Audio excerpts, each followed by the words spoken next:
Qui a besoin d'un ordinateur portable sans valeur, annonça ma mère au dîner du dimanche, en agitant 5 billets de 100 € flambant neufs comme si elle venait de gagner à la loterie. Un type sur Facebook Marketplace me l'a pratiquement supplié. Il a dit qu'il paierait en liquide, sans poser de questions.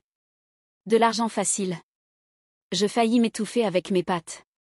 Maman, dis-je lentement en posant ma fourchette. Et dis-moi que tu plaisantes. Dis-moi que tu n'as pas vendu mon ordinateur de travail. Elle fit un geste de la main, déjà en train de recompter les billets. Oh, détends-toi, Sophie. Ce vieux truc prenait juste la poussière dans ta chambre depuis des mois. Tu ne t'en servais jamais. J'ai pensé que tu l'avais oublié. Je ne l'avais pas oublié. Je le gardais hors ligne pour des raisons de sécurité. Ma voix montait d'un ton, de plus en plus paniqué. Maman, cet ordinateur, contenait des informations classifiées. Mon beau-père, Marcus, leva les yeux de son téléphone. Classifiées ? De quoi tu parles ? Tu travailles dans le support informatique. Oui, dans le support informatique. Pour le ministère de la Défense. La pièce devint soudain silencieuse. Même mon petit frère Tommy arrêta de jouer à sa console. Ma mère éclata d'un rire nerveux. Tu exagères. Ce sont juste des fichiers administratifs ennuyeux, non ? Des tableurs et des emails ? Je sortis déjà mon téléphone, les mains tremblantes. Maman, cet ordinateur contenait des fichiers chiffrés liés à l'infrastructure nationale de cybersécurité. Des failles réseau. Des protocoles de sécurité. Des codes d'accès. Tu comprends ce que je dis ? Ces informations, entre de mauvaises mains, pourraient compromettre des systèmes gouvernementaux valant des centaines de millions d'euros. Peut-être des milliards. Oh, voyons, dit-elle en haussant les épaules. Tu as 24 ans. On ne confie pas ce genre de choses à des employés juniors. Je ne suis plus une employée junior. Ça fait 6 mois que je vous dis que j'ai été promue à l'équipe d'analyse de sécurité. Mais tu n'écoutes jamais. Tu penses encore que je suis juste la fille qui réinitialise les mots de passe.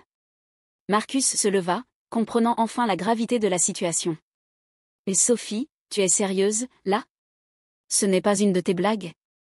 Tu crois que j'ai l'air de plaisanter, dis-je en cherchant frénétiquement le numéro d'urgence de mon supérieur. Cet ordinateur devait être conservé dans un site sécurisé. Je l'ai ramené un week-end pour faire des diagnostics dans un environnement contrôlé. Puis je suis tombée malade, tu te souviens, cette grippe ? J'ai voulu le rapporter, mais je l'ai gardé éteint et verrouillé dans ma chambre, parce que c'est littéralement un risque de sécurité si quelqu'un... La sonnette retentit. Nous nous figeâmes tous. C'est peut-être juste une livraison, murmura ma mère, mais son visage avait blanchi. La sonnette retentit à nouveau. Puis quelqu'un frappa. Fort. Le genre de coup qui ne laisse aucun doute. Unité de cybersécurité du ministère de la Défense. Ouvrez la porte, s'il vous plaît. Je regardai ma mère. Elle regarda l'argent dans sa main. Marcus nous regarda tous les deux, comme si notre paisible dimanche venait de voler en éclats. Ce serait le moment, marmonnai-je. Ma mère courut presque jusqu'à la porte. Quand elle l'ouvrit, 4 personnes en tenue tactique, 2 en costume, et ce qui ressemblait à un centre de commandement mobile était garé dans notre allée. Nos voisins étaient déjà dehors, téléphone à la main, filmant la scène. Madame Helena Brandt, demanda une femme en costume sombre en présentant son insigne. Je suis l'agent Christophe, division des crimes informatiques. Nous devons parler d'un ordinateur portable vendu depuis cette adresse il y a environ 18 minutes. La voix de ma mère n'était plus qu'un couinement. Comment avez-vous su ?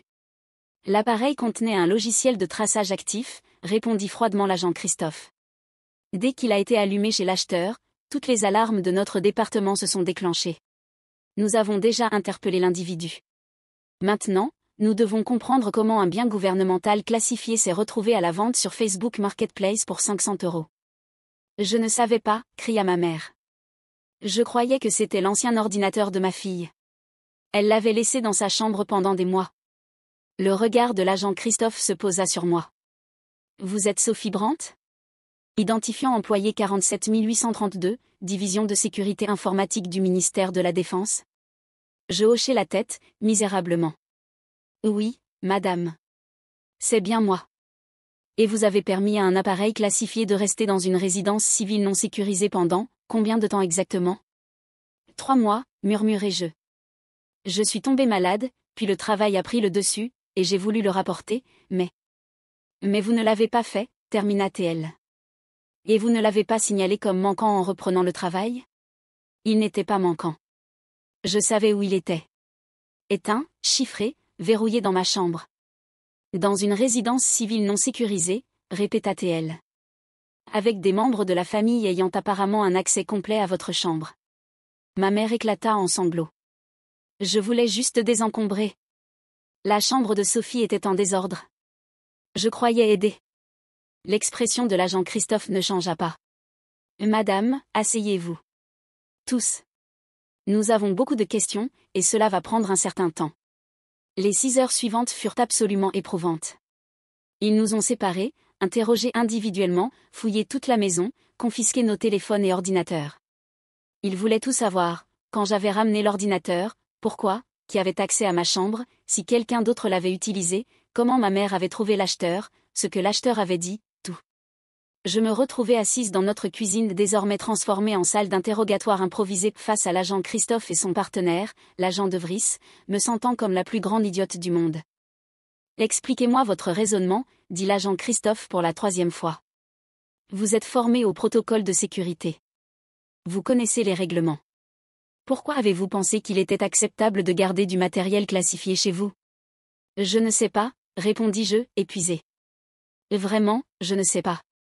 Ça me semblait anodin à ce moment-là. Je comptais lancer les diagnostics, le rapporter lundi matin, et ce serait fini. Puis je suis tombée malade. Ensuite, le travail est devenu fou. Et je suppose que, je me suis persuadée que c'était sans danger, parce qu'il était chiffré et éteint. Je sais à quel point ça sonne idiot, maintenant. Ça sonne négligent, répondit-elle sèchement. Mais je ne pense pas que ce soit malveillant. Votre dossier est propre, vos habilitations de sécurité ont toutes été renouvelées, votre supérieur affirme que vous êtes l'une de ses meilleures analystes. Alors, qu'est-ce qui s'est passé? Problème personnel? Stress? Épuisement? Je réfléchis. Vraiment. Ma famille ne comprend pas ce que je fais, dis-je enfin. Ils ne comprennent pas que mon travail est sérieux. Ma mère me présente encore comme Sophie, qui travaille avec des ordinateurs. Mon beau-père pense que je suis une technicienne d'assistance glorifiée.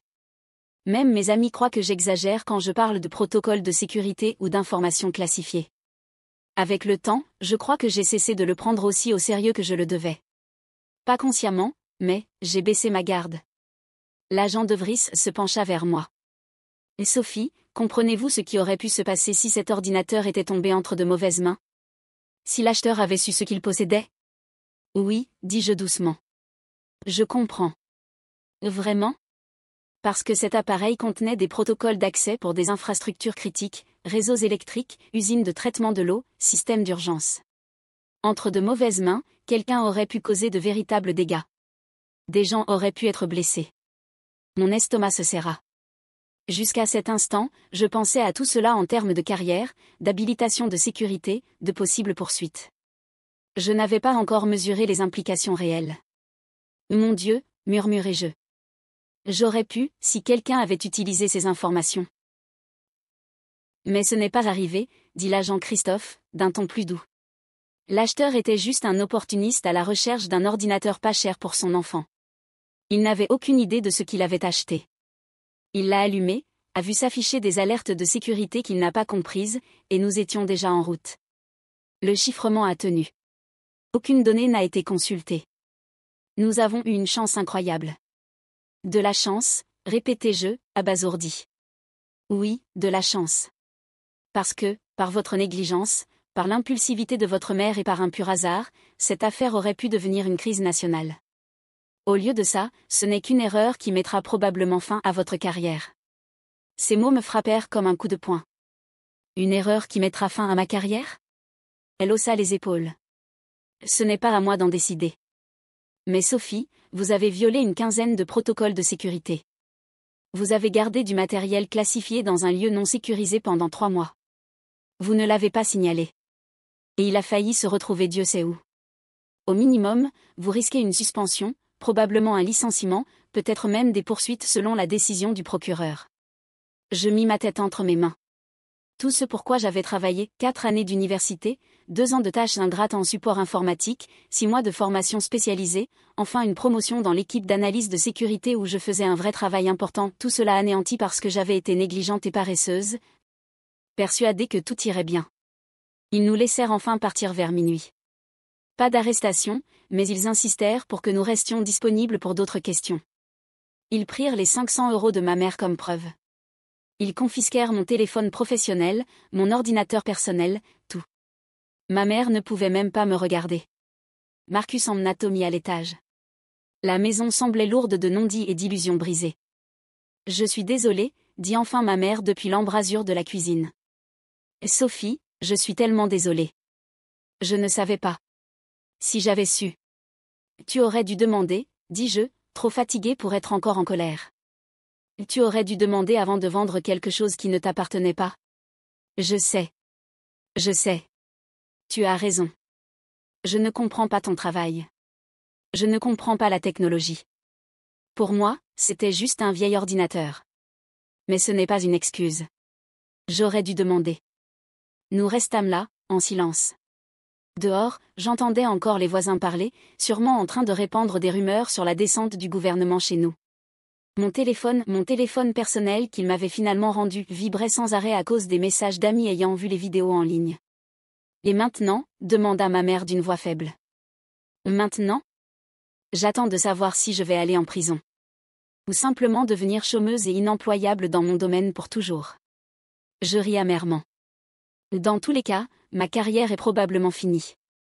Tout ce pourquoi j'ai travaillé, envolé. Peut-être que ce ne sera pas si grave, tenta-t-elle. Peut-être qu'ils comprendront que c'était un accident.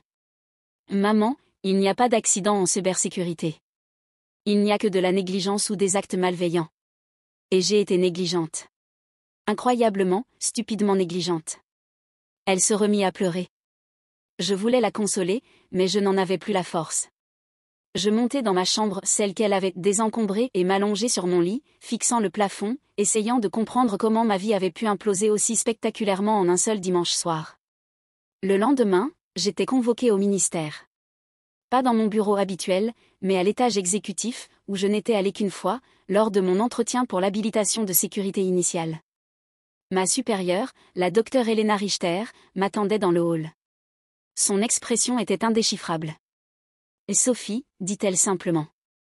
Venez avec moi. » Nous marchâmes en silence jusqu'à une salle de conférence où plusieurs personnes m'étaient inconnues, des représentants des ressources humaines, des conseillers juridiques, quelqu'un des affaires internes.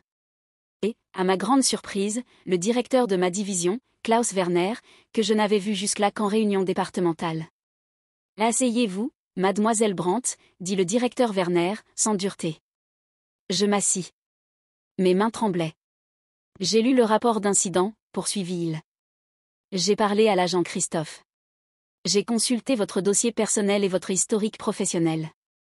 Et j'ai passé une bonne partie de la nuit à réfléchir à la manière de traiter cette situation. Le moment était venu, pensai-je. Licenciement. Poursuite. La fin.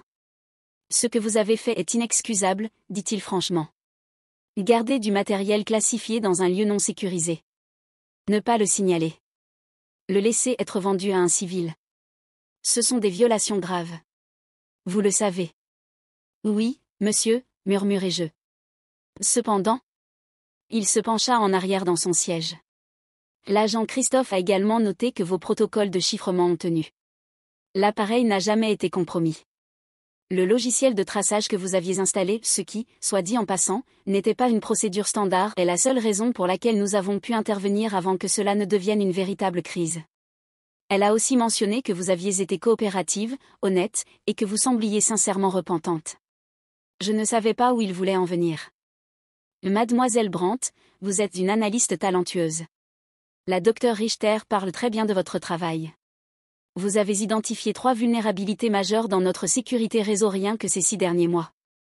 Vous êtes bonne dans votre travail quand vous y êtes vraiment concentré. Merci, monsieur, parvins-je à dire. Mais vous êtes aussi visiblement en difficulté avec quelque chose. Épuisement. Manque de limite entre vie professionnelle et vie privée. Stress familial. Quelque chose. Et vous avez laissé cela interférer avec votre jugement. Cela ne peut pas se produire. Pas dans ce domaine. Je comprends. Il échangea un regard avec les autres autour de la table. Voilà ce qui va se passer. Vous êtes suspendu sans solde pendant 3 mois. Pendant ce temps, vous allez passer une réévaluation complète de sécurité. Vous suivrez une formation supplémentaire sur la conformité au protocole. Vous rencontrerez notre programme d'aide aux employés pour aborder les problèmes personnels qui ont contribué à cette défaillance de jugement. Et si et seulement si vous réussissez toutes ces exigences, nous envisagerons de vous réintégrer. Je clignai des yeux. Vous ne me licenciez pas? Nous devrions probablement, dit l'un des représentants RH avec amertume. Vous nous avez tous fait une peur bleue. Mais nous ne le faisons pas, confirma le directeur Werner. Parce que les erreurs arrivent, même graves, et les personnes talentueuses méritent une seconde chance si elles sont prêtes à apprendre de leurs erreurs. Cependant, mademoiselle Brandt, comprenez ceci, si quelque chose de même vaguement similaire se reproduit, c'est fini. Pas de seconde chance. C'est clair? Parfaitement clair, monsieur. Merci. Merci infiniment. En quittant le bâtiment, je me sentais étourdi par le soulagement et la gratitude. On m'avait tendu une bouée de sauvetage que je ne méritais absolument pas. 3 mois sans salaire allaient être difficiles financièrement, mais j'étais jeune, je vivais encore chez moi, je survivrais. Plus important encore, j'avais toujours un avenir. Les 3 mois de suspension furent plus difficiles que prévu. Pas financièrement bien que ce fût pénible mais émotionnellement. Je devais suivre la couverture médiatique de la faille de sécurité, heureusement, mon nom n'a jamais été mentionné publiquement. Je devais faire face au chuchotement dans mon réseau professionnel. Je devais assister à plusieurs séances de thérapie où je parlais du syndrome de l'imposteur, de la dynamique familiale et de mon identité professionnelle. Mais j'ai aussi appris des choses. J'ai compris que ma famille ne comprenait pas vraiment mon travail parce que je ne l'avais jamais expliqué de façon compréhensible pour eux.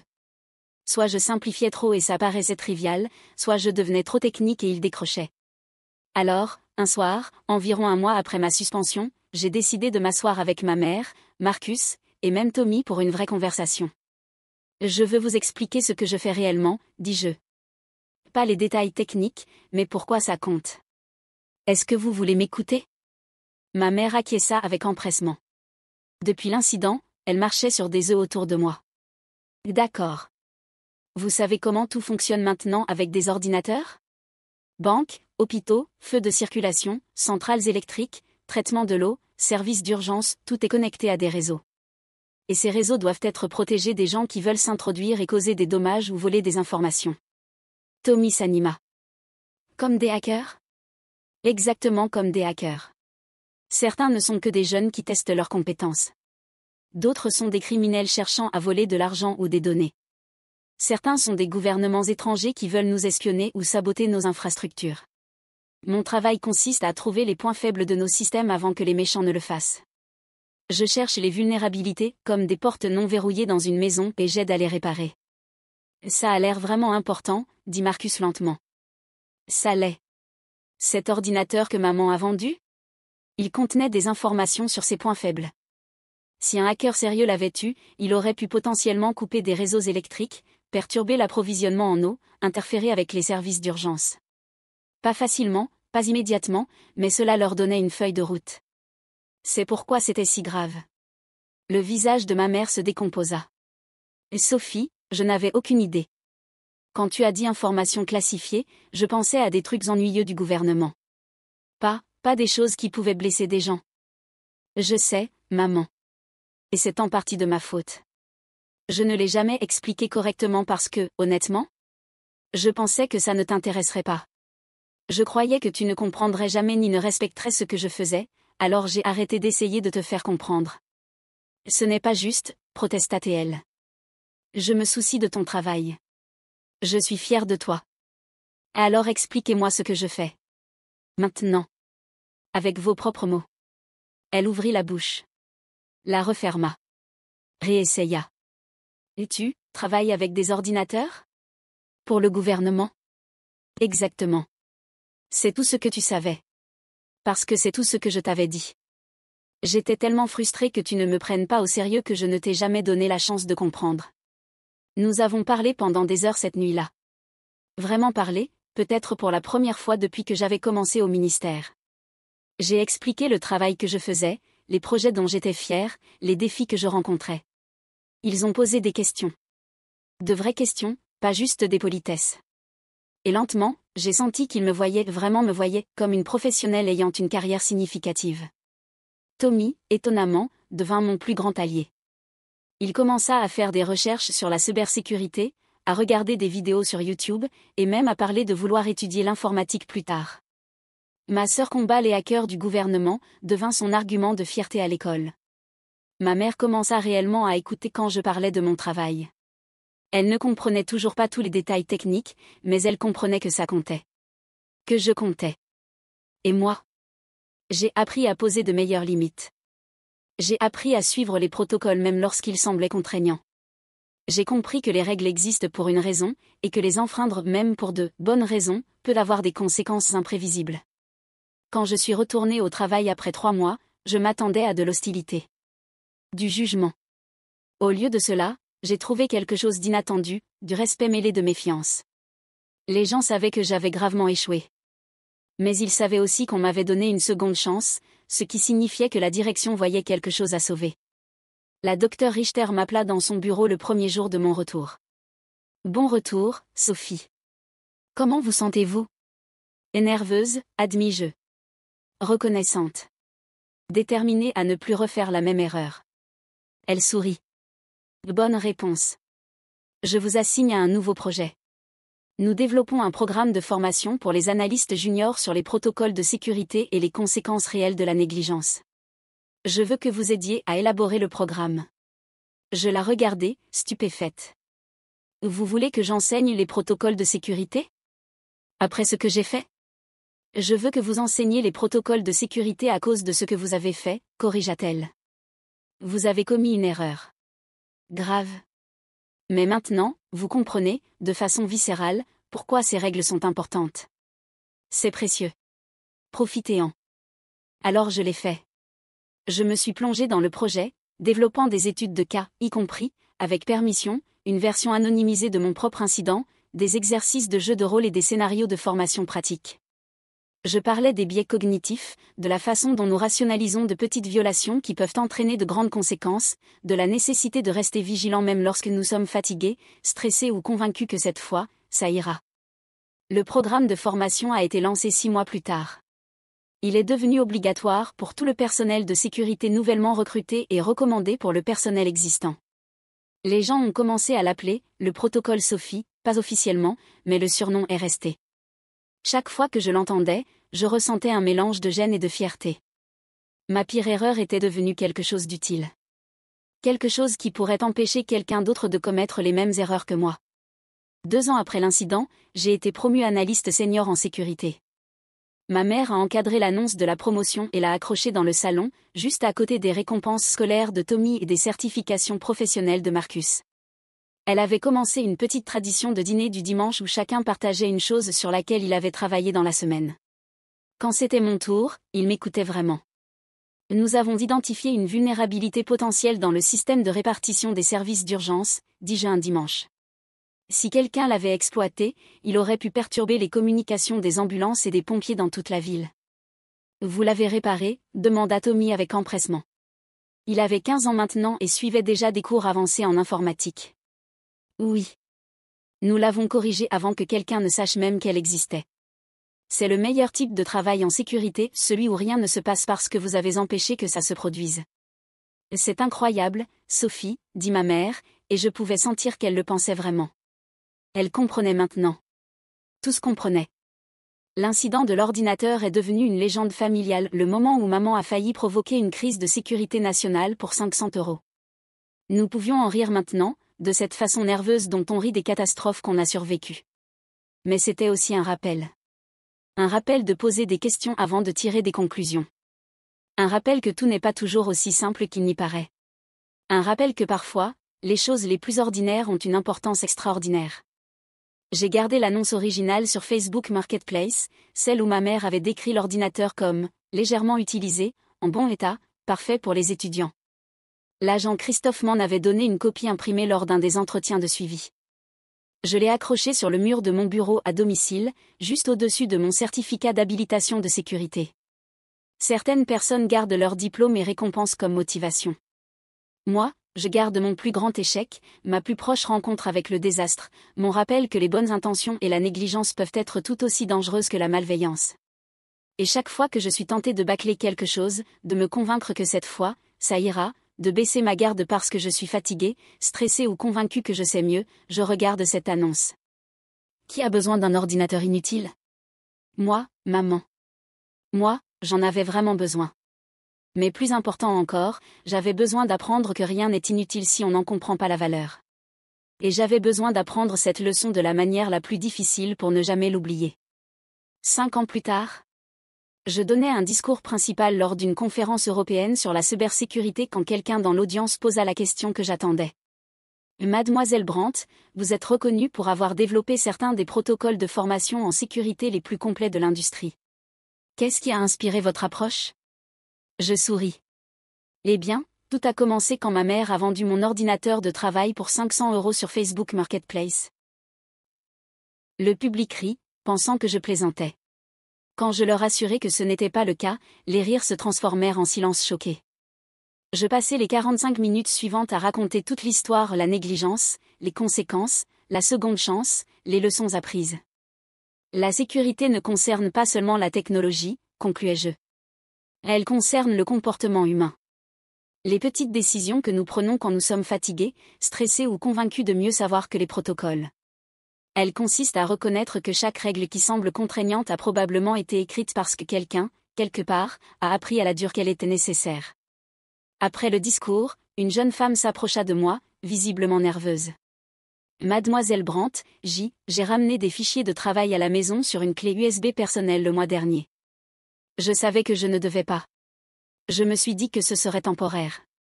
Après avoir entendu votre histoire, je vais le déclarer demain et tout rendre correctement. Même si je me mets en danger. Je posai ma main sur son épaule. Vous aurez probablement des ennuis, dis-je honnêtement. Mais pas autant que si quelqu'un l'avait découvert autrement. Et surtout, vous pourrez dormir la nuit en sachant que vous avez fait ce qu'il fallait. Elle hocha la tête, soulagée. Merci. D'avoir été honnête sur votre erreur. Ça rend plus facile d'assumer la mienne. C'est alors que j'ai compris la véritable valeur de ce que j'avais vécu. Pas la survie de ma carrière, pas la seconde chance, pas même les programmes de formation ou les promotions. La vraie valeur était de pouvoir dire, j'ai fait une grosse erreur, et voici ce que j'en ai appris. Voici comment vous pouvez éviter de faire les mêmes erreurs. Voici comment vous pouvez être meilleur que je ne l'étais. Ma mère me taquine encore sur l'incident. À Noël dernier, elle m'a offert un cadeau gag, un ordinateur bon marché d'un magasin d'occasion avec un énorme nœud et une carte disant « Celui-ci tu peux le vendre ». Promis, ce n'est pas classifié. Toute la famille a ri. Nous pouvions rire maintenant. Parce que parfois, les pires moments de notre vie deviennent le socle de tout ce qui est bon ensuite. Parfois, nos plus grands échecs nous enseignent plus que nos plus grands succès. Et parfois, juste parfois, une erreur à 500 € est exactement ce dont on a besoin pour devenir ce que l'on est censé être. J'ai aussi gardé cet ordinateur bon marché du magasin d'occasion. Il est sur mon étagère au travail, juste à côté de l'annonce Facebook Marketplace. Une fois, un collègue m'a demandé. C'est un genre de trophée? Non, ai-je répondu. C'est un rappel. Parfois, les leçons les plus précieuses coûtent 500 € et risquent presque de détruire votre carrière. Et parfois, si vous avez beaucoup de chance, vous pouvez transformer ces leçons en quelque chose qui aide les autres à éviter les mêmes erreurs. C'est profond, dit-elle. C'est la survie, corrigeai-je. Avec un peu de perspective et beaucoup d'humilité acquise. Et honnêtement, je ne changerai rien. Oui, c'était terrifiant. Oui, c'était humiliant. Oui, il y a eu des moments où j'ai cru que ma vie était finie. Mais elle ne l'était pas. Elle ne faisait que commencer. Et cet ordinateur à 500 €? C'était peut-être la pire chose qui me soit jamais arrivée. Merci, maman. Je suppose.